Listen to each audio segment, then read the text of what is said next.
Hello guys and welcome back into a new brand video. In today's tutorial, I'm going to show you how to read the debug logs in Salesforce.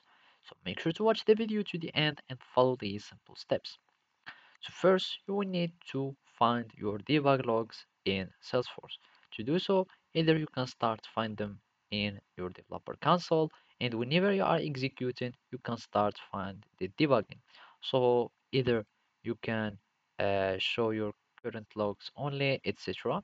And from here, you will need to change the log levels and make sure to add some trace follows or some traces to add into your codes or into your developer console so you can start debugging or seeing all the logs, and then you can start just using any code. So for example, this would be an error, and let's open the log and execute, and from there you can start understanding the error. For example, you can see the type of error and start seeing or searching for the cause of the error and another solution for it.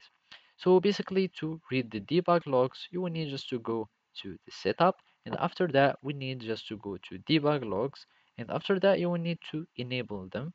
So there is the debug mode and the debug logs. What we are interested in is the debug logs, and from there you will need to add some user traces flags so you can trace some the user uh, activities, and basically from here you will be able to read the debug logs.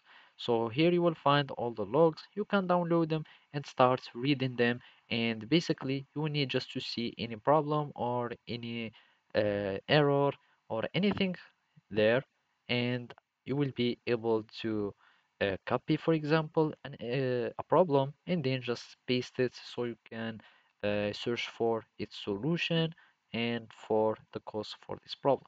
So that's it. Thank you for watching and see you next time.